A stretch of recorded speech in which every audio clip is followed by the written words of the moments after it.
بارگاہ میں دعا ہے خالق و مالک آپ کی میری ہم سب کی حاضری کو اللہ اپنی بارگاہ میں درجہ قبولیت عطا فرمائے۔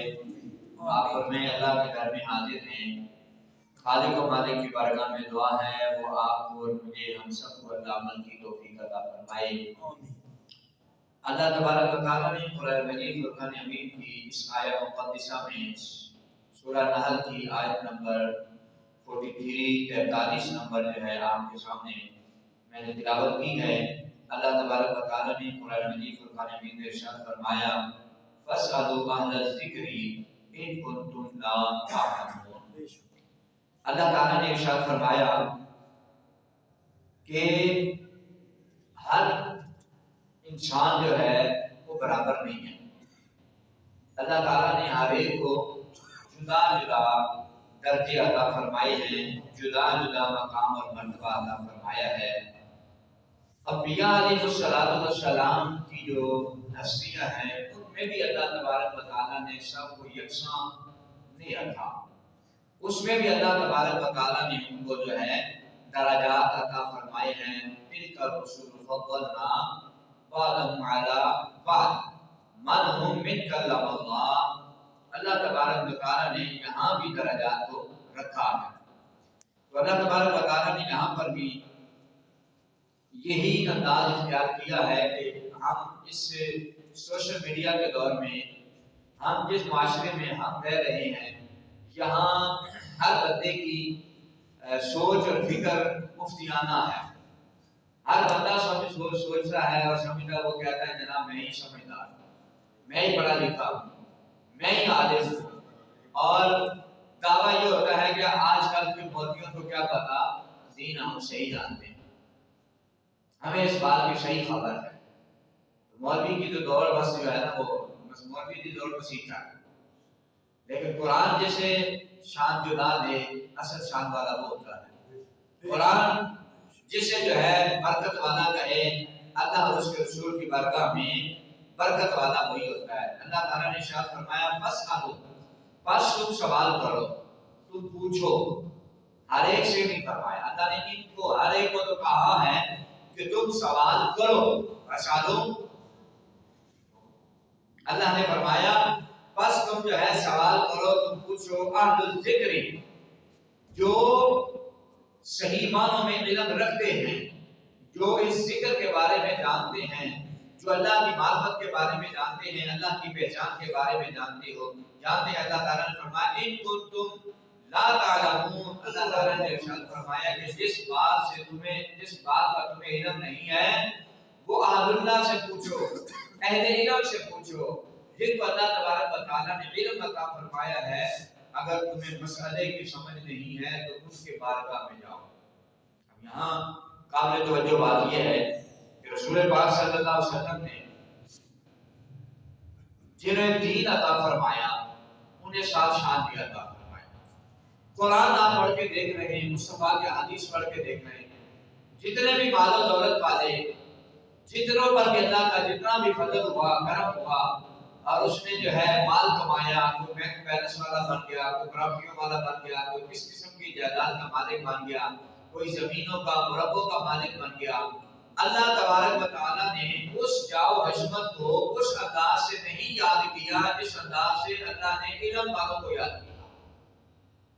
اللہ فرماتا ہے ہماری بارگاہ میں فضل والا وہ ہے کہ جسے ہم جو ہے علم کی دولت عطا فرما دیتے ہیں۔ اس بات پر اللہ تبارک و تعالیٰ نے فخر کے ساتھ نہیں فرمایا کہ ہم نے جس کو مال دیا ہے وہ صاحب شربت، وہ صاحب جو ہے فخر ہے، نہیں فرمایا فخر اس بات پر ہے کہ جس کو اللہ تبارک و تعالیٰ نے علم عطا فرمایا۔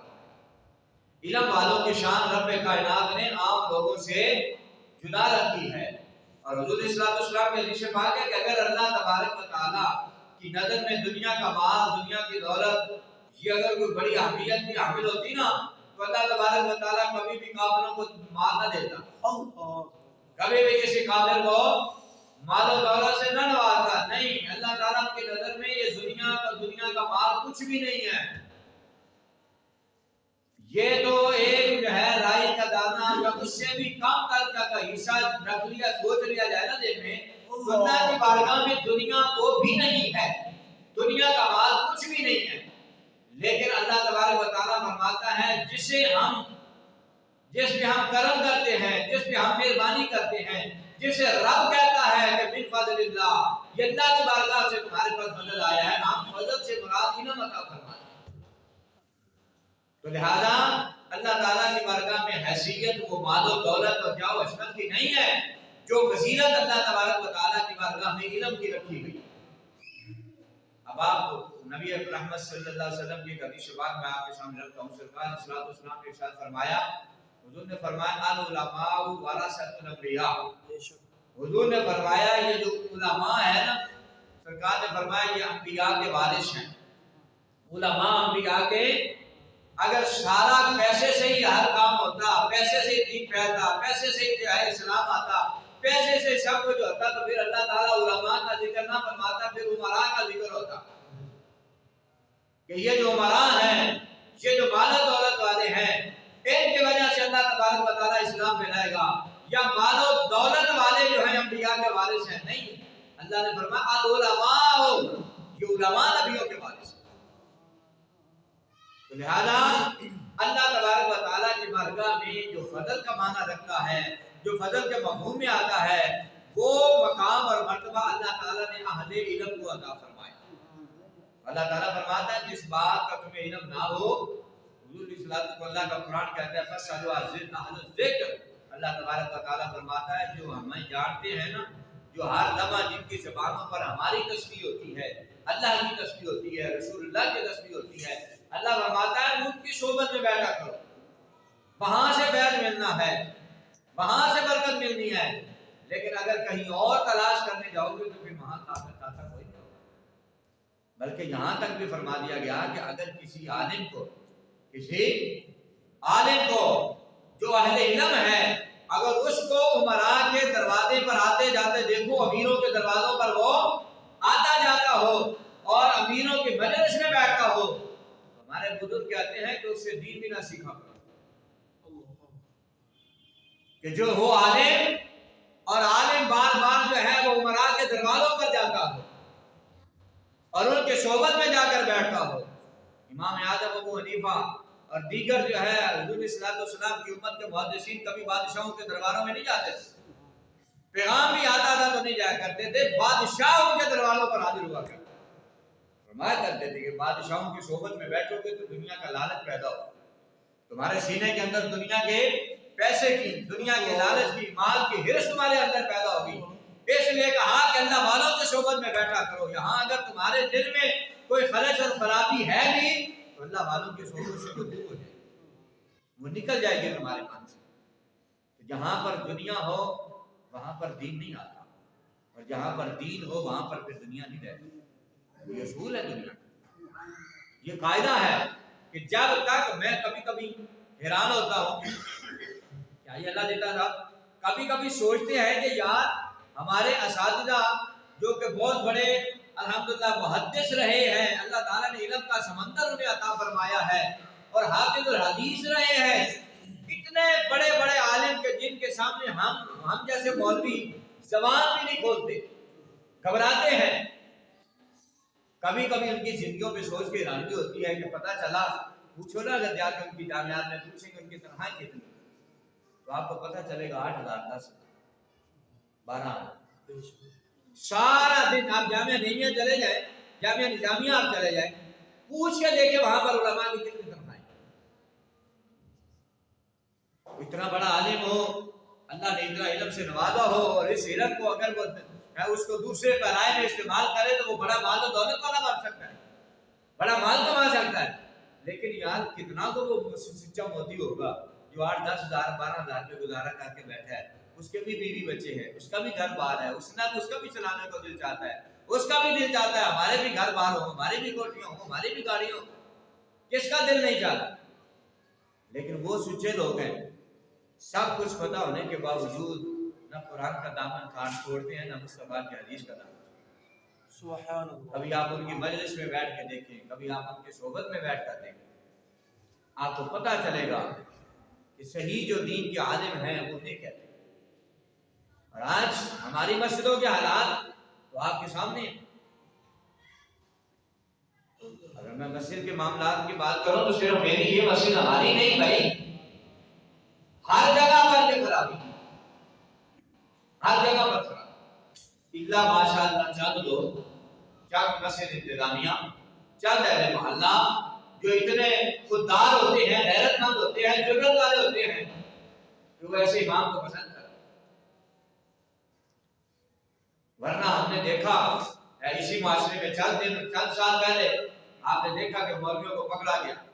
ہمارے دو ساتھی ایسے ہیں، ایک گھروا والا کے رہنے والے تھے، ایک چوک کے رہنے والے، دو ہمارے ساتھی ایسے ہیں کہ جب وہ مار دار ہوئے، پکڑ کر وہی پولیس نے مولویوں کو پکڑا، جیلوں میں ڈالا جب اب کام کو یہ بنتا تھا کہ اہل محلہ اور مسجد انتظامیہ جا کر اس کا پتہ کرتے، اس کی خیر خبر لیتے، اس کے اتنے دن بچوں کا خیال رکھتے۔ کھانے ایسے بھی ہیں، ان کی بھی مثالیں ہیں جنہوں نے ایسا تعاون کیا، لیکن مطلب ہماری آنکھوں کے سامنے ہمارے ساتھ پڑھنے والے ہمارے اپنے دوستوں کے ساتھ ایسا ہوا کہ وہ جیلوں میں گئے، جب واپس لوٹ کر آئے تو پتہ چلا ان کے بچوں کو گھر مسجد کی فیملی سے نکال دیا ہے، مسجد کی رہائش کی فیملی کو نکال دیا وہاں، اور ان کی جگہ پر نئے امام صاحب متعین ہو چکے ہیں۔ اب آنے والے کو بھی غیرت ہونی چاہیے تھی کہ جہاں میں آ رہا ہوں مجھ سے پہلے جانے والے کی کیا انہوں نے قدر کی ہے، کہ وہ اللہ اور اس کے رسول کے دین کے خاطر باہر نکلا تھا اور انہوں نے اس کے ساتھ کیا کیا۔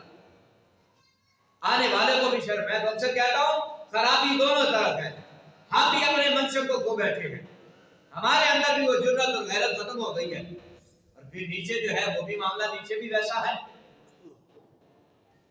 تو لہذا اب وہ دین والوں کی جو دین کے طرف تھی، جو سوچ تھی، ادھر بھی ختم ہوتی جا رہی ہے، مانگنے والے بھی کم ہوتے جا رہے ہیں۔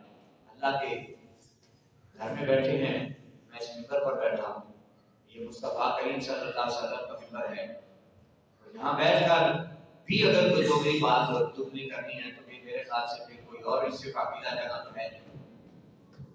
میں آپ کو مسجد میں بیٹھا، اللہ کے گھر میں بیٹھا بتا رہا ہوں، آپ کی حالت، آپ کی مسجد کی اپنا اور آپ کا موازنہ کر رہا ہوں، بھائی تو بات میں جائے گا۔ میں نے جب بھی تقریر کے اندر کوئی جرأت کی بات کی ہے، کوئی غیرت کی بات کی ہے، یا کسی کی اصلاح کرنے کی کوشش کی ہے، کہ جو معاشرے میں خرابیاں کسی کو نشانہ نہیں، جو معاشرے میں خرابیاں چل رہی ہیں، جب بھی میں نے اس پہ بات کی ہے، اگلے جمعے سے پہلے میرے کانوں تک بات ضرور چلی گئی ہے کہ مولوی بدلنا دیا جائے۔ میں اس ممبر میں بیٹھا آپ سے کر رہا ہوں، حاجی فاروق صاحب، حاجی اللہ صاحب، جب بھی میں نے کوئی جرأت کی اور غیرت کی بات کی ہے نا، اگلے ہفتے سے پہلے میرے کانوں میں کہیں نہ کہیں سے بات چلی گئی ہے، مولوی صاحب پرانے ہو گئے، 4 سال بڑے نہیں ہو گئے، فلانے مولوی صاحب بڑی دیر سے ریکویسٹ کر رہے ہیں جناب مجھے لے جائیں، مجھے لے جائیں۔ تو یہ آپ کو اور مجھے یاد کب آتا ہے؟ ہم کوئی غیرت کی بات سننا ہی نہیں چاہتے، ہم جرأت کی بات سننا ہی نہیں چاہتے۔ ابھی تو کبھی ڈیمانڈ نہیں کی کسی بات کی، اتنے پیسے دیں گے تو پھر جمعہ پڑھانے آئیں گے، ایسا ہوگا تو پھر آئیں گے۔ کبھی بات سننے کی کوشش کی جاتی ہے، اس میں اللہ نے برکت رکھی، اس میں اللہ نے برکت رکھی۔ اصلاح کی اپنی کوشش کرنی چاہیے، یہاں میری ہوتی ہے، آپ کو پتا ہے، اب آپ کو میرے ساتھ چلتے ہوئے جب بھی کبھی کوئی اصلاح کی بات آتی تو میں پہلے اپنا نام لیتا ہوں، مجھے نہیں کرنا، آپ کو بھی کرنا، ہم سب کو واپس جو ہے لوٹنا ہے جو اللہ اس کے رسول کی بارگاہ سے دین آیا۔ میں نے شروع میں جسے بات سنائی نا، حضور نے فرمایا العلماء ورثۃ الانبیاء، علماء جو ہے یہ نبیوں کے وارث ہیں۔ اب کون سا عالم ہے جو اس جرأت اور غیرت کے ساتھ کام کرتا ہے کہ میں نبی کا وارث ہوں، میں بنی اسرائیل کے انبیاء کا، جو اللہ نے بنی اسرائیل کے انبیاء کی ڈیوٹیاں لگائی تھی کہ میرے دین کو، اسلام کو، اس جو ہے دین کو آگے تک پہنچانا ہے میرے بندوں تک۔ پہلے نبیوں کی ڈیوٹیاں ہوتی تھی، ان کی امتوں کی ڈیوٹیاں نہیں ہوتی تھی۔ اللہ نے حضور کے لیے فرمایا لا نبی بعدی، حضور صلی اللہ علیہ وسلم نے فرمایا میں آخری نبی ہوں، میرے بعد کوئی نبی نہیں آئے گا، وانا خاتم النبیین۔ لیکن یا رسول اللہ آپ کی ظاہری حیات طیبہ تو 63 برس تھی، آگے قیامت کا کام کس نے کرنا ہے؟ تو حضور نے فرمایا یہ تمہیں خوشخبری دے کے جا رہا ہوں، العلماء ورثۃ الانبیاء، کہ یہ میری امت کے وہ علماء ہوں گے جو ہے کنتم خیرہ، اللہ تبارک و تعالیٰ فرماتا ہے میں نے تمہیں جو ہے خیر پر رکھا ہے، رب فرما رہا ہے یہ امت بھی خیر والی امت ہے، اس امت نے انبیاء والا کام کرنا ہے۔ تو انبیاء کیا کسی وڈیرے کو دیکھ کے ڈر جاتے تھے؟ اوئے بھائی، حضرت زکریا علیہ السلام کے پیچھے دشمن جب لگ گئے نا تو اللہ کے نبی ڈرے نہیں ہیں، گھبرائے نہیں ہیں۔ اللہ کے نبی حضرت زکریا علیہ السلام کی بھی شہادت ہوئے، آپ کے بیٹے کی بھی شہادت ہوئی حضرت یحییٰ کی، لیکن حق کا پیغام نہیں چھوڑا، حق کا نام نہیں چھوڑا، جو حق تھا اسے ڈٹ کر بیان کیا، شہادت ہو گئی۔ زکریا علیہ السلام کے سر پہ آرا چل گیا، آرا چلا، آرا چلتا رہا، اللہ کے پیغمبر نے حق کا دامن نہیں چھوڑا۔ تو لہذا جو ہے حق بیان کرنا بھی اس وقت بڑا ضروری ہے۔ اور ہم اگر والدین جو ہوتے ہیں نا وہ اگر بچے کو پیار سے محبت سے اگر بات سمجھنے والا ہوتا ہے تو سمجھاتے ہیں، لیکن جب بچہ اگر نہ مانے تو پھر جو ہے کوئی نہ کوئی کڑوی دوائی بھی تو استعمال کرنی پڑتی ہے، پھر سختی بھی تو کرنی پڑتی ہے۔ تو یہ ممبر ہے مصطفیٰ کریم صلی اللہ علیہ وسلم کا، تو ہمیں اپنے طرف اپنے مالک کی طرف لوٹنا ہے، ہمیں استغفار کی طرف آنا ہے۔ آج ہر گھر میں رونا ہے، ہر گھر میں جو ہے یہی ہے کہ اولاد کام نہیں کرتی، اولاد کہنا نہیں مانتی، بیوی بات نہیں مانتی، بابا کتنے کو تو گھر میں تربیت کر رہا۔ میں نے ایک کچھ عرصہ پہلے آپ کو ایک روایت سنائی تھی، دوہرا دیتا ہوں موضوع کی مناسبت سے، کہ حضرت فاروق اعظم رضی اللہ تعالیٰ عنہ کے بارگاہ میں ایک باپ کیس لے کر آیا کہ میرا بیٹا جو ہے وہ میری بات نہیں مانتا، آپ مہربانی فرمائیے میرے بیٹے کو بلوا کر جو اسے تنبیہ کریں، اس کو سمجھائیں، اسے ڈانٹیں، باپ کی بات نہیں مانتا۔ اب حضرت فاروق اعظم نے اسے بلوایا اس کے بیٹے کو، اور جب بیٹے کو بلوایا تو کہا بھائی تمہارے باپ نے تمہاری شکایت کی ہے، تم اپنے باپ کی بات نہیں مانتے ہو، کیا وجہ ہے؟ اب جب حضرت فاروق اعظم ڈانٹتے رہے نا تو بیٹا جو ہے امیر المومنین کے سامنے سر جھکا کے بیٹھا رہا، سنتا رہا۔ جب امیر المومنین فارغ ہو گئے نا اس وقت اس نے کہا ہاتھ باندھے، امیر المومنین اگر اب آپ مجھے اجازت دیں تو میں بھی کچھ بول دوں۔ فاروق اعظم نے فرمایا بولو کیا کہنا چاہتے ہو؟ اس نے کہا میرے باپ نے شکایت کی، بات سمجھ میں آتی ہے، انہوں نے شکایت کی، ٹھیک شکایت کی ہے، لیکن یہ پوچھے میرے باپ سے یہ پوچھیں کہ کیا اس نے مجھے قرآن پڑھایا؟ کیا اس نے مجھے قرآن پڑھایا ہے؟ تو باپ نے سر جھکا لیا، قرآن تو نہیں پڑھایا۔ صحابہ کا دور ہے، تابعین کا ساتھ دور چل رہا ہے، اب کہا قرآن نہیں پڑھایا، کہا میرے باپ سے پوچھے اس نے مجھے سرکار کی حدیث بتائی ہے، اس نے مصطفیٰ کا دین پڑھایا مجھے؟ تو باپ نے سر جھکا لیا، کہا مصطفیٰ کا دین تو نہیں پڑھایا۔ اب اس وقت فاروق اعظم نے اس باپ کو کھڑا کیا اور اپنی مجلس سے نکالا، کہا کہ جب تو نے اسے قرآن پڑھایا نہیں ہے، جب تو نے اسے دین پڑھایا نہیں ہے، جب قرآن اور حدیث پڑھائی نہیں ہے تو پھر عزت کا کی مانگتا ہے کی مانگتا ہے؟ جب ادب سکھایا نہیں ہے، احترام سکھایا نہیں ہے، کہا اس کا میرے باپ سے پوچھئے اس نے میرا نام کیا رکھا ہے؟ جب بچے نے کہا کہ میرے باپ سے پوچھے میرا نام ہے کیا رکھا ہوا ہے، تو باپ سے پوچھا گیا تو کہنے لگا میں نے اس کا نام جال رکھا ہوا، جس کا مطلب چمگادڑ ہوتا ہے۔ تو اس وقت فاروق اعظم نے فرمایا کاش میں نے اس کا نام عبداللہ رکھا ہوتا، کاش اس کا نام عبداللہ رکھا ہوتا، اور ساری دنیا اس کو جو ہے جو بلاتا اللہ کا بندہ اللہ کا بندہ اللہ کا بندہ کہہ کر پکارتا، تو ہو سکتا ہے اللہ والوں والی صفات اس کے اندر آ جائے۔ تو مجرم کون ٹھہرا ہے؟ مجرم ہم ٹھہرے۔ اگر ہم چاہتے ہیں کہ ہماری اولادیں جو ہے راہ راست کی طرف آ جائیں اور ہم اپنی اولادوں کو دین پڑھائیں، دین کی طرف لائیں، یہ نہ دیکھیں کہ پتہ نہیں روٹی کہاں سے کھائے گا، مصطفیٰ کا دین بھوکا نہیں مرنے دیتا۔ میرے آقا کریم صلی اللہ علیہ وسلم کا کلمہ پڑھنے والوں، حضور کا دین کسی کو بھوکا نہیں مرنے دیتا۔ آپ نے غور کیا ہوگا کہیں مجلس میں دو چار بندے بیٹھے ہوں تو دو مولوی بھی بیٹھے ہوں تو معاشرے میں روش آ گیا کہ مولوی کھاتے بڑھاتے کہتے ہیں یا نہیں کہتے؟ لوگ مولوی، اس کا مطلب یہ ہے کہ مولوی کمائے گا زیادہ تب ہی زیادہ کھائے گا۔ جو کہتے ہیں کہ پتر کھاوے گا کہ تو پھر جناب سے اڑکل آ کے پوچھ لو، ہم بتائیں گے آپ کو کہ کہاں سے دیتا ہے. اور اکثر میں کیا کرتا ہوں نا، لوگ کہتے ہیں نا ہم دائیں سے کما لیتے ہیں بائیں سے کما لیتے ہیں، وہ دایاں بایاں حرام ہے، لیکن اس عالم دین کو جو دائیں اور بائیں طریقے سے آتا ہے وہ بھی حلال آتا ہے اور برکت والا آتا ہے. اس دین میں اللہ نے برکت رکھی ہے. نہ بنائیں، آپ مسلح پہ نہیں کھڑا کرنا چاہتے نہ کھڑا کریں، آپ اس سے امامت نہیں کروانا چاہتے نہ کروائیں امامت، لیکن اپنے بچوں کو دین پڑھائیں. ایک بندہ عدالت کی جو ہے سیٹ پر جج بن کے وہاں بیٹھا ہو اور اس کو کلمہ بھی نہ صحیح طرح سے آتا ہو، انگریز کا غلام بیٹھا ہو، اور ایک وہاں پر ایسا بیٹھا ہو کہ جو قرآن بھی جانتا ہو، مصطفیٰ کی حدیث بھی جانتا ہو، پھر وہاں سے دیکھنا کہ فیصلے ہوتے کیسے ہیں، پھر یہ دیکھنا کہ نامراد سیٹوں پہ آتے کیسے ہیں.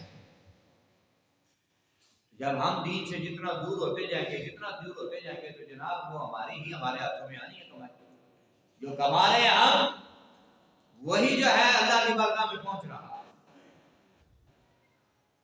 اور اس کی برکات دیکھیے، امام حضور غوث پاک رضی اللہ تعالیٰ عنہ، اللہ اکبر، 11ویں والے دین کی بارگاہ میں ایک مسئلہ ہوا، لیکن ایک شخص حاضر ہوا اور کہنے لگا کہ حضور غوث پاک سے عرض کرنے لگا، حضور مہربانی فرمائیے، یہ میرا مسئلہ ہے، اس پہ روشنی ڈالیے. اب مسئلہ کون لے کر آیا ہے؟ وقت کا بادشاہ لے کر آیا ہے، وقت کا بادشاہ لے کر آیا ہے. بلکہ میں حضرت امام اعظم ابو حنیفہ کا آپ کو یہ واقعہ عرض کرتا ہوں، پھر حضور غوث پاک کا بھی سناتا ہوں. امام اعظم ابو حنیفہ رضی اللہ تعالیٰ عنہ، آپ کے زمانے میں ایک بادشاہ نے کہا کہ میری بیوی جو ہے، میری بیوی چاند سے زیادہ حسین ہے، اگر میری بیوی چاند سے زیادہ حسین نہ ہو تو اسے دین طلاق، اسے دین طلاق. اب دیکھو نا، پرانے زمانے کا، پرانے لوگوں کا اپنا انداز تھا، اپنے انداز کی وہ بات اور قسم کھائی. اب امام اعظم ابو حنیفہ کا زمانہ تھا، جس مولوی صاحب کے پاس گیا، جس مفتی صاحب کے پاس گیا، اس نے طلاق کہہ دی. اب جب مسئلہ، آپ کو پتہ ہے طلاق ہوتی بھی غصے میں ہی ہوتی ہے نا. جب بندہ انسان جو ہے وہ چاہے محبت میں روز کو پہنچ جائے یا غصے میں روز کو پہنچ جائے. بادشاہ کو بیوی پر پیار آیا اور اس نے کہنا تو یہ چاہتا تھا کہ میری بیوی بڑی حسین ہے، میری بیوی بڑی حسین ہے. کہا چاند سے بھی زیادہ حسین ہے، اگر چاند سے زیادہ حسین نہیں ہے تو میری بیوی کو اکٹھی کی طلاق. اب جب اس نے کہہ دیا تو اس کے وزراء نے کہا جناب بیوی کو تو طلاق ہو گئی، اور آپ کی بیوی فلانے بادشاہ کی بیٹی بھی ہے، مطلب عام عورت بھی نہیں ہے، اس کو آپ نکاح سے یہ نکل چکے ہیں اور وہ بادشاہ آپ کو چھوڑے گا نہیں، دونوں ملکوں میں جنگ شروع ہو سکتی ہے. اب جس مولانا صاحب کے پاس گئے تو ہر مولوی نے کہا جناب چاند کے ساتھ تو ہم تشبیہ دیتے ہیں، چاند سے تو ہم تشبیہ دیتے ہیں، تو چاند کی بیوی کو جو ہے اس کے نکاح سے نکل چکی ہے. اور جب علم ہوتا ہے تو پھر تباہی نہیں آتی، علم برکت ہی لاتا ہے، علم عزت ہی لاتا ہے. دین کا علم جو ہے وہ انسان کو ذلیل اور رسوا نہیں ہونے دیتا. اب یہ مسئلہ چلتے چلتے امام اعظم ابو حنیفہ رضی اللہ تعالیٰ عنہ، امام اعظم ابو حنیفہ کی بارگاہ میں پہنچا. کہا حضور یہ معاملہ ہے اور مسئلہ جو ہے یہاں تک پہنچا ہے، آپ کیا فرماتے ہیں؟ تو اس وقت حضرت امام اعظم ابو حنیفہ مسکرا پڑے. امام اعظم ابو حنیفہ مسکرا کے آپ نے فرمایا بھائی یہ بھی کوئی مسئلہ ہے؟ انہوں نے کہا بھئی ہم نے تو زمانے کے مولویوں کو بادشاہ نے کہا اکٹھا کر کے تھا گیا، میں نے مصر سے، شام سے، کوفہ کے، عراق سے میں نے بڑے بڑے مفتی بلوائے ہیں اور اس فیصلے کے لیے، تو آپ کہتے ہیں یہ مسئلہ ہی کوئی نہیں ہے. تو اس وقت جو ہے امام اعظم ابو حنیفہ رحمۃ اللہ تعالیٰ علیہ نے فرمایا کہ بھئی اس سے ساری دنیا کے مولویوں نے کہا طلاق ہو گئی ہے، صاحب نے کہا طلاق ہو گئی ہے. میرے امام نے فرمایا ایسے تو نہیں ہم حنفی ہیں، میرے امام نے فرمایا طلاق نہیں ہوئی. کہا پھر جناب دلیل دے دیے، بادشاہ تو پریشان ہے، جس کی بیٹی ہے وہ بادشاہ بھی پریشان ہے اور معاملہ جنگ تک اتر سکتا ہے. تو کہا کیا؟ آپ نے فرمایا بھائی طلاق نہیں ہوئی. کہا چاند سے زیادہ حسین پائی ہے. فرمایا تم نے رب کے قرآن کو پڑھا نہیں ہے نا محبت سے، رب کے قرآن کو محبت سے پڑھو تو تمہیں پتہ چلے گا. تو آپ نے فرمایا سورہ 3 کی تلاوت کی، فرمایا لقد خلقنا الانسان فی احسن تقویم.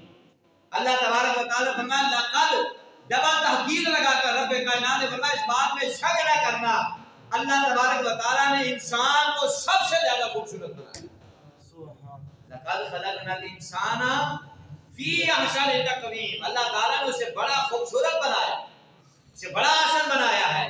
تو لہذا قرآن کی اس نص سے, قرآن کی اس آیت سے ثابت ہوتا ہے کہ جو ہے چاند سے زیادہ رب نے انسان کو حسین بنایا. تو فرمایا پھر قرآن کا رد کوئی نہیں ہے اور قرآن کو جھٹلا کوئی نہیں سکتا. فرمایا جس کا قرآن فیصلہ کر رہا ہے چاند حسین اتنا نہیں ہے جتنا اللہ نے انسان کو حسین بنایا ہے. تو پھر معاملہ جو ہے رفع دفع ہوا اور آپ نے فرمایا ابھی طلاق نہیں ہوئی.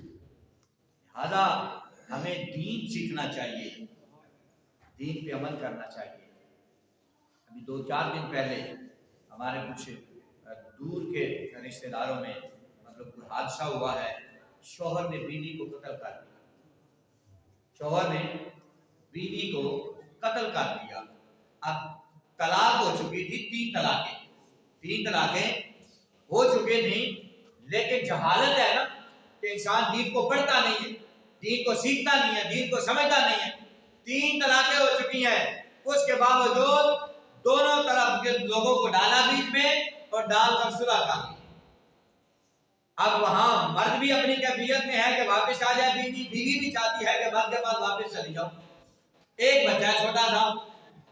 اب جو ہے انہوں نے آپس میں صلح کر لی. ہو سکتا ہے انہوں نے مولویوں کو بتایا ہی نہ ہو صحیح طرح, یا کسی کو بتایا ہوگا تو اس نے تو فتویٰ دے دیا ہوگا, بتا دیا ہوگا, لیکن اب کوئی روزانہ اس کے گھر تو یا اس کے ساتھ تو کوئی نہیں پھرتا. اب اس عورت نے, مرد نے کیا کیا تھا, طلاق ہوئے تھے دوبارہ رسائی کر, ایسے رسائی کر لی جو کہ جائز نہیں ہے, سراسر زنا ہے, اس کے لیے غیر محرم ہے. اب اس نے اس چکر میں کیا کہ ایک دفعہ میرے گھر آ جائے اور اس کو گھر لا کے ہفتے 10 دن کے اندر جو ہے اس کو گاڑی پہ ڈالا, اس کو کوئی بے ہوش وغیرہ کر کے تو باہر لے جا کر اس کو قتل کر دیا. تو یہ کیا ہے, یہ جہالت ہے, اسلام سے دوری ہے. کاش ان کو دین کا صحیح مسئلہ پتا ہوتا تو کبھی زندگی ضائع نہ ہوتی. جب پتا ہو کہ 3 طلاق ہو گئی ہیں, اس کے بعد میرا اس کے ساتھ رہنا, اس کے ساتھ بات چیت کرنا, اس کے گھر میں رہنا, اس کے ساتھ وہ جو ہے میاں اور بیوی والی زندگی گزارنا حرام ہو چکا ہے. تو جب حرام کی لت پڑ جاتی ہے تو پھر رب کائنات وہ مالک دیکھ رہا, وہ کہتا ہے کہ میری نظر سے تم چھپ کے نہیں سکتے, میں ہر چیز پر محیط ہوں, یہاں سے تم بھاگ نہیں سکتے. جہاں کہاں بیماری آتی ہے, خرابی آتی ہے, جہاں لا علمی ہوتی ہے. اور آج کل سوشل میڈیا کا دور ہے, کوئی خواب بھی دیکھتا ہے تو وہ فوری یوٹیوب پہ سرچ کرتا ہے جناب فلاں خواب کی اس سے تعبیر کیا. کسی کو کسی مسئلے کی سمجھ نہیں لگ رہی, وہ یوٹیوب پہ سرچ کرتا ہے, جناب فلاں مسئلہ سامنے آ جاتا ہے. اب پتہ نہیں وہ مسئلہ بیان کرنے والا اہل حدیث ہے, اہل تشیع ہے, سنی ہے, وہابی ہے, دیوبندی ہے, بریلوی ہے, یا کوئی اٹھ کے وہاں قادیانی پڑے ہوئے ہیں. بس مسئلے کی سمجھ لگنی چاہیے, اور پھر وہی مسئلہ پوچھا سیدھا ہے یا الٹا, آ کے اپنے مسجد میں مولوی صاحب کو پھنسا دیا. ہاں یہ مولوی صاحب ہے, مسئلہ آپ پوچھیے. تو یہ مسئلہ کیسے ہے؟ لہٰذا ہمیں بھائیوں خود دین سیکھنا ہے, خود دین کی طرف آئیں, صحیح معنوں میں علماء کے پاس بیٹھیں, علماء کی صحبت میں بیٹھیں, دینداروں کی صحبت میں بیٹھیں گے تو انشاءاللہ آپ کو اس کا فائدہ ملے گا. اسی طرح میں جو حضور غوث پاک رضی اللہ تعالیٰ کی بات کرنے لگا, حضور غوث پاک کا بھی اسی طرح سے واقعہ. ایک شخص نے کہا کہ میں اپنی بیوی کو یا تو میری طرف سے طلاق یا میں ایسی عبادت کروں گا جو کائنات میں کوئی دوسرا نہ کرتا ہو. اس بات پر میں اپنی بیوی کو طلاق دیتا ہوں کہ میں وہ عبادت اس لمحے کروں گا کہ جس لمحے اور کوئی عبادت وہ نہ کرتا. یہ عجیب بات ہے, مطلب یہ کھیل ہے کیا دین کے ساتھ میاں بیوی کا جو رشتہ ہے. اور رسول پاک صلی اللہ علیہ وسلم نے فرمایا حلال چیزوں میں سے سب سے زیادہ میں محمد جس سے نفرت کرتا ہوں نا, حلال چیزوں میں, حضور نے فرمایا وہ لفظ طلاق. اس سے مجھے سرکار صلی اللہ علیہ وسلم فرماتے ہیں یہ امت کو توڑتی ہے. حضور غوث پاک رضی اللہ تعالیٰ عنہ کے بارگاہ میں یہ مسئلہ آیا کہ حضور ایک شخص نے اس طرح سے ارادہ کیا اور یہ کہتا ہے اگر میں ایسی عبادت نہ کر پاؤں جو اس لمحے پوری دنیا کے اندر فقط میں ہی عبادت کر رہا ہوں, اگر ایسی عبادت نہ کر پاؤں تو میری بیوی کو طلاق. اب یہ مسئلہ اور بھی اسی طرح سے چلتا چلتا لوگوں تک پہنچا، کوئی سمجھ نہ لیں گے. کسی نے کہا نماز پڑھ لیں، پھر سوچا کائنات میں تو کوئی ایسا وقت اور لمحہ نہیں ہے کہ جس وقت کوئی اور عبادت نماز نہ پڑھ رہا ہوگا. کہا اذان کی بات، اذان ایک عبادت ہے وہ دے دے. کائنات میں کوئی ایسا سیکنڈ بھی نہیں آتا کہ جس سیکنڈ میں جو ہے کل کائنات میں ہر لمحہ اذان کی آواز نہ گونج رہی ہو. روزے کو دیکھ لو، سوچنے لگا حج آئے گا تو حج کو حج کے وقت لاکھوں کروڑوں لوگ ہوں گے.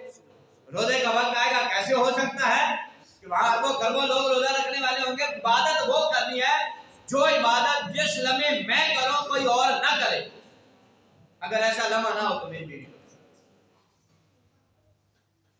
اب یہ چلتے چلتا بڑے لوگوں کے پاس پہنچا، لیکن ہر ایک نے کہا جناب اس کا اللہ ہماری سمجھ میں نہیں آتا، یہ تو غلط اطلاق ہو گئی. پھر یہ مسئلہ جو ہے وہ خالی گدی پہ بیٹھنے والا عبد القادر جیلانی نہیں تھا، وہ خالی ہاتھ چمانے والا 11ویں والا پیر نہیں تھا، وہ دین کا عالم بھی تھا، دین کا محافظ بھی تھا، دین کو عزت دینے والا تھا. آج دین ہمیں عزت دیتا ہے، وہ دین کو عزت دیتا ہے. میں نے آپ کو واقعہ سنایا تھا نا کہ بوڑھے کو آپ نے سہارا دیا، جیسے ہی آپ نے بوڑھے کو ہاتھ لگایا بوڑھا کی داڑھی سفید سی کالی ہو گئی. وہ بوڑھا تھا لاٹھی پر تھا، وہ جوان ہو گیا، اس نے لاٹھی پھینکی ایک دم کھڑا ہو گیا. غوث پاک نے فرمایا تو تو بوڑھا تھا، اٹھا نہیں جا رہا تھا، میں نے تو تجھے سہارا دیا تھا کہ اٹھ کے کھڑا ہو جائے. تو کھڑا بھی ہو گیا، صحت مند بھی ہو گیا، جوان بھی ہو گیا. ہوا تجھے کیا ہے؟ اس وقت عبد القادر جیلانی سے وہ کہنے لگا میں کوئی بابا نہیں تھا، میں تو محمد کا دین تھا. میں کوئی بابا نہیں ہوں، میں تو مصطفیٰ کا دین تھا اور میں بوڑھا ہو رہا تھا. عبد القادر تیرے علم نے جو ہے مجھے سہارا دے کر جوان کر دیا. دین ہمیں عزتیں دیتا ہے. وہ لوگ تھے کہ جو دین کو عزتیں دے گئے. یہ مسئلہ پہنچا جب عبد القادر جیلانی کی بارگاہ میں، حضور غوث پاک نے فرمایا اس کا ایک ہی حل ہے. آپ نے فرمایا خانہ کعبہ چلے جاؤ، خانہ کعبہ چلے جاؤ، حرم میں چلے جاؤ. وہاں جا کر اب کعبہ میں بھی طواف ہر لمحہ رکتا نہیں ہے، وہاں بھی مطاف میں چکر لگتے رہتے ہیں، وہاں نہیں رکتا. تو آپ نے فرمایا وہاں جا کر اعلان کر دینا، سب سے ریکویسٹ کر دینا کہ چند لمحات کے لیے سارے لوگ جو ہیں وہ اپنا طواف روک دیں اور چند لمحات میں اکیلا طواف کروں، تاکہ میری وہ عبادت بن جائے کہ کائنات میں فقط میں تنہا وہ عبادت کر رہا ہوں. وہاں جا کر اعلان کروایا، تھوڑی دیر کے لیے تمام مطاف والوں کا طواف روک دیا اور چند لمحات کے لیے کہا بس مجھے اپنے 7 چکر پورے کر لینے دو، پھر سارے طواف شروع کر لینا. تو پھر حضور غوث پاک کے یہ اس بتائے ہوئے مسئلے کے مطابق وہ حرم میں پہنچا اور اس نے سب کو ریکویسٹ کی کہ آپ سارے ایک دفعہ ٹھہر جائیں، اب اکیلا میں تنہا کعبے کا طواف کروں گا تو پوری کائنات میں تنہا ہوں گا جو رب کی عبادت تنہائی میں صرف طواف کر رہا ہوں. جب آپ اللہ والوں کی صحبت میں بیٹھیں گے تو یہ باتیں پھر ملتی ہیں، یہ فیض پھر ملتا ہے. آپ کبھی غور کر کے دیکھ لیں، جو بگڑتے بھی ہیں نا، جاہل آدمی نہیں بگڑتا، جو بگڑتا ہے وہ جاہل نہیں ہوتا.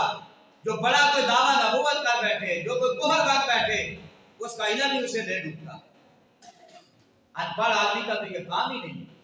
رسول پاک صلی اللہ علیہ وسلم کے زمانہ میں ایک شخص مرتد ہو گیا، ابتداء میں اسلام میں اس نے کلمہ پڑھا، حضور کا غلام بنا، صحابی بنا، کاتب وحی بنا. حضور پر جو وحی اترتی تھی نا اسے وہ لکھا کرتا، کاتب وحی تھا. اب سرکار صلی اللہ علیہ وسلم کی صحبت میں تھا، کلمہ اس نے پڑھ لیا تھا. حضور پر جو وحی آتی تھی جبریل کے ذریعے سے، جبریل سرکار کو بتاتے، حضور سے لکھواتے، وہ لکھتا رہا. اس دور کے مطابق جو بھی پینسل کاپی کا جو ماحول تھا وہ اس نے بڑا سا رجسٹر بنا لیا. بہت سی وحی حضور صلی اللہ علیہ وسلم کے پیغامات اللہ کی طرف سے آتے تھے، اسے قلم بند کیا اور سرکار صلی اللہ علیہ وسلم کے بارگاہ سے دوڑ گیا، مرتد ہو گیا. کسی دوسرے علاقے میں جا کر اس نے اعلان نبوت کر دیا. اس نے کہا لو جی، نبی کو تو وہی پتا تھا جو میرے پاس ہے، وہ کتاب تو لے کر میں آ گیا ہوں، وہ لکھائی تو میں لے کر آ گیا، وہ مسائل تو میں لے کے آ گیا ہوں، ان کے پاس تو کچھ بھی نہیں ہے. تو کہاں خرابی پیدا ہوتی ہے؟ جب اللہ اور رسول کے کرم سے بندہ نکلتا ہے اور جو چند لفظ اس کے پاس ہوتے ہیں وہ پھر تباہی کا باعث بن جاتا ہے. وہ اسے جہالت کے اس گڑھے میں جا کر ڈالتے ہیں کہ جو ہے وہ گڑھا بھی اس سے پناہ مانگتا ہے. لہذا میرے بھائیوں، ہمیں اپنا واپس لوٹنا ہے، اپنے مالک کی طرف آئیں. مگر پچھلے جمعے پہ بھی کچھ میرے الفاظ تھے، کچھ سخت انداز تھا، لیکن ہم کسی کو نشانہ نہیں بناتے، لیکن جو ہے غیرت کے ساتھ پیغام تو پہنچنا چاہیے نا۔ جیسے میں نے آپ کو کہا نا پچھلے جمعے کا، میں نے عرض کیا آپ کو، ساتھ ہی کوئی نہ کوئی رپورٹ آ جاتی ہے، ظاہر ہے کوئی نہ کوئی اس کا رد عمل تو ہوتا ہے۔ تو ایک شخص مجھے کہنے لگا کہ جناب وہ آپ نے جو ہے کہا، بیان کیا، وہ ٹھیک ہے سارے معاملات ہیں، لیکن اس کے بغیر گزارا نہیں ہے۔ اگر ایسے نہ کریں، آپ نے جو کہا بیان کیا ممبر پہ، ٹھیک ہے، وہ شخص بھی ابھی ہمارے اندر بیٹھا ہے، اس کا میرا کوئی اختلاف نہیں ہے، اس نے اچھا سوال کیا، لیکن کم از کم اس کا جواب تو ملنا چاہیے۔ میں نے اس کو جواب بھی دیا، میرے ذہن میں تھا کہ اس کو جو ہے لوگوں کا کوئی ایسا نہیں ہے جو بندہ یہ سوچے کہ حرام کا سلسلہ کھائے بغیر اس کا گزارا نہیں ہے، اس کا مطلب یہ ہے وہ قرآن اور مصطفیٰ کے فرمان پہ یقین نہیں رکھتا، اور جو قرآن پر یقین نہیں رکھتا، اگر وہ بات نص قطعی قرآن کی نص سے ثابت ہو رہی ہو اور وہ بندہ اس کا انکار کرتے تو وہ بندہ دائرہ اسلام سے خارج، وہ کافر ہے۔ یا آپ کے میری اس تھوڑی سی زندگی کے اندر کو 20-25 سال میں جو ہو سنبھالا ہے، جب سے وہ پڑھنے پڑھانے لگے یا کوئی علماء کو سننے سنانے لگے ہیں، میں نے 2 سے 3 ایسے آدمیوں کو سنا ہے کہ جنہوں نے کہا ہے کہ ہماری مانے ہم آپ کے پاکستان کے بینکوں کا نظام جو ہے اسلامی کرتے ہیں، اس نظام کو اسلامی طور پر جو ہے چلاتے ہیں، آپ ہمیں نظام دیں۔ 3 آدمیوں کے کم و بیش میں نے خطابات سنے ہیں، لیکن حکومت اس بات کی طرف توجہ نہیں کرتی، وہ کہتے ہیں نہیں ایسا نہیں کرنا، فلاں ملک ناراض ہو جائے گا، فلاں ملک ناراض ہو جائے گا، فلاں سے جو دے رہے ہیں، فلاں کو جو دے رہے ہیں، تو اسلامی طور طریقے سے چلیں گے تو وہ کھاتے بند ہوں گے۔ تو بھائی جب آپ خود ہی نہیں بند کرنا چاہتے، جب میں اپنا دروازہ حرام کا خود ہی نہ بند کروں گا تو پھر دوسرا کیا زور لگائے؟ تو لہذا وہ جو اکثر جملہ کہا کرتا ہوں کہ اگر ہم چاہتے ہیں درس قرآن اگر ہم نے نہ بلایا ہوتا، یہ زمانہ نہ زمانے نے دکھایا ہوتا، وہ معزز تھے زمانے میں مسلمان ہو کر، ہم خوار ہوئے تارک گناہ ہو کر، کہ ہم قرآن کے ساتھ ہم نام تو لیتے ہیں قرآن کا، لیکن ہم نے قرآن کو کبھی کھولا نہیں ہے، ہم نے کبھی صحیح معنوں میں قرآن کو کھول کر جو اصول دے رہا ہے، جو قانون دے رہا ہے، ان کی طرف ہم نے کبھی زندگی میں غور نہیں کیا۔ تو یہ جو جس کی وہ خبر ہمارا جنرل ضیاء الحق جو شہید ہوا تھا، وہ اکثر ہم گولڈا شریف جاتے ہیں تو فیصل مسجد میں بھی نماز پڑھنے کا موقع ملتا ہے، پھر ہم ادھر جاتے ہیں تو میں اکثر اس کی قبر پہ بھی فاتحہ کے لیے، ظاہر ہے اس کے صحت میں ہے تو جاتے ہیں۔ اس کے دور میں کسی فوجی افسر نے کہا تھا، وہ چین کا جب دورہ کرنے کے لیے گیا نا، تو کسی فوجی افسر نے کہا کہ جب آپ وہاں جائیں نا تو مہربانی کرنا مجھے ساتھ لے جانا۔ کہ میں نے یہ دنیاوی کسی کتاب کے اندر جو ہے اس کا واقعہ پڑھا، تو کہا مجھے ساتھ لے جانا۔ ضیاء الحق کا جب چین کا دورہ ہوا تو ضیاء الحق اسے ساتھ لے گیا۔ اب جب گیا تو وہاں کا جو منسٹر تھا جس سے وہ ملاقات کے لیے گئے تھے، اس نے کہا کہ یار ایک بات میں نے آپ سے ایک سوال کرنا ہے جس لیے میں آیا ہوں، اور میں آپ لوگوں کو دیکھنا چاہتا تھا کہ یہ وہ قوم تھی جو دھوکے باز تھی، جو دغا باز تھی، جو شرابی تھی، جو کبابے تھے، بالکل نکمے تھے، دنیا میں رسوا تھے، ذلیل تھے تم لوگ۔ آج پوری کائنات میں تمہارا نام ہے، ہر ملک میں تمہاری چیزیں چلتی ہیں، ہر ملک میں تمہارا جو ہے مال خرید و فروخت کیا جاتا ہے، بتاؤ تو صحیح یہ کمال حاصل کہاں سے کیا؟ تو کہتے ہیں کہ ان کے ایک آدمی نے مجھے بازو سے پکڑا، منسٹر نے کہا کہ اس کو لے جاؤ، مجھے بازو سے پکڑا، کہتا ہے وہ ایک بہت بڑے ہال کے اندر لے گیا، بہت بڑا 8-10 مرلے کا کوئی ہال بنا تھا، جتنا بھی بڑا تھا بہت بڑا ہال میں لے گیا، اور اس نے کہا کہ اس کمرے کے اندر ہمارا راز ہے، اس کمرے میں راز ہے جس سے ہم کامیاب ہوئے ہیں۔ تو کہا کھول کے دکھاؤ۔ پھر جب اس نے کھول کے دکھایا تو ان کے پورے ہال کے اندر پورا قرآن پاک جو ہے دیواروں کے ساتھ لکھا ہوا، دیواروں کے ساتھ مکمل قرآن لکھا ہوا تھا، اور اس نے کہا ہم اسے پڑھتے ہیں، اسے ہم پڑھتے ہیں، پھر اس میں سرچ کرتے ہیں، پھر جو ہے کوئی نہ کوئی چیز بنا کر تمہارے سامنے آ جائے۔ اس قرآن نے ہمیں محنت کرنا سکھائی، وہ اس کو وہ اس طرح سے نہیں مانتے، لیکن ترقی کرنے کے لیے انہوں نے کہا ہم اس قرآن کو پڑھتے ہیں، ہم اس قرآن سے فیض لیتے ہیں، ہم اس قرآن سے جو ہے تو جنہیں عکس کرتے ہیں، پھر اللہ تعالیٰ سینے کھول دیتا۔ کسی نے بولتا ہے رب کی بارگاہ میں نظر میں نے آپ کو شروع میں بتایا اس مالک کی بارگاہ میں پیسے کی کوئی نقط نہیں ہے. اللہ جتنی دشمن محنت کرتا ہے رب اس کو اس کی محنت کا پھل دیتا ہے. اگر وہ کافر ہو کر بھی محنت کرتا ہے رب اس کی محنت کو ضائع نہیں کرتا. جو جس مرد کے ساتھ تعلق رکھتا ہو جس کے ساتھ بھی تعلق رکھتا ہو اللہ فرماتا ہے ہم کسی کی محنت کو ضائع نہیں کرتے. ہماری نظر میں دنیا کا پیسہ ذلیل و رسوا ہے, وہ خوار ہے, ہم اس پہ توجہ ہی نہیں کرتے. رب فرماتا ہے اگر ہم پیسے پہ میں توجہ کرتا تو میں اپنے دشمن کو پانی کا گھونٹ بھی نہ دیتا ہے. لیکن یہاں دیکھو دشمنوں کو ظاہری طور پہ زیادہ مل رہا ہے. اللہ فرماتا ہے ہماری بارگاہ میں مقام اور عزت والا جو کام ہے وہ اللہ اور اس کے رسول کا دین ہے. ہم دین دشمن کو نہیں دیتے ہیں, ہم دین اپنوں کو دیتے ہیں, ہم دین بیگانوں کو نہیں دیتے.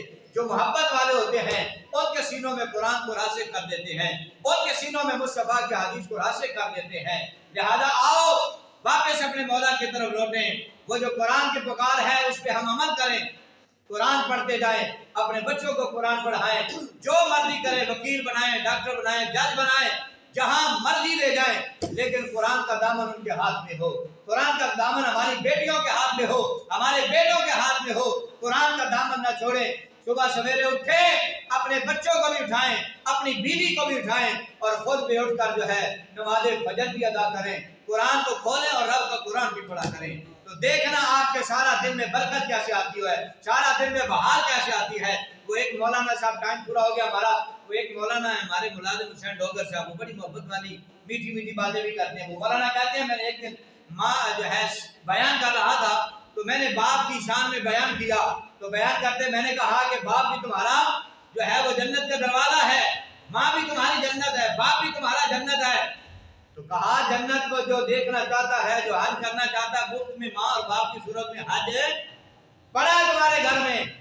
وہ کہتا ہے کہ صبح دوسرے بیان کر کے میں آ گیا, دوسرے دن ایک حضرت صاحب کا فون آیا, وہ مجھے فون کر کے کہنے لگے کہ وہ آپ نے بتایا تھا باپ کا چہرہ دیکھنا جو ہے حج کا ثواب ہے, ماں کی زیارت حج کا ثواب ملتا ہے. تو حضرت آپ نے بیان کیا تھا تو میں پہلے نماز نہیں پڑھتا تھا, میں نے فجر کی نماز تو پڑھی ہے, آپ نے قرآن کا کہا, میں نے قرآن بھی پڑھا ہے. اب باپ کو شرم کرنی چاہیے. وہ فون کر کے کہتا ہے تو جناب آپ نے کہا تھا باپ کا چہرہ دیکھنا چاہیے, تو کہا اب میرا, اس نے تو مذاق کے انداز میں کہا, لیکن بیٹا وہ سوچ کے کہتا ہے تو جس باپ کی میں نے حج کرنی ہے صبح 9:30 ہو گئے ہیں, باپ نے ابھی رضائی سے شادی نہیں نکالی, باپ نے تو فجر پڑھی نہیں, باپ نے تو قرآن پڑھا نہیں ہے. تو کہا جناب میں باپ کی زیارت کرنا چاہتا ہوں, میں حاجی بننا چاہتا ہوں, تو مجھے اجازت ہے میں رضائی اٹھا کے باپ کا چہرہ دیکھ کے حاجی ہو جاؤں. ہمارا حال یہ ہے کیونکہ ہم خود نہیں صبرے, پھر کیسے ارادہ کر کے ہمارے بچے ٹھیک ہو جائیں. ہم اللہ کی بارگاہ میں دعا کرتے ہیں اللہ تعالیٰ اپنی ترجیحات درست کرنے کی توفیق عطا فرمائے.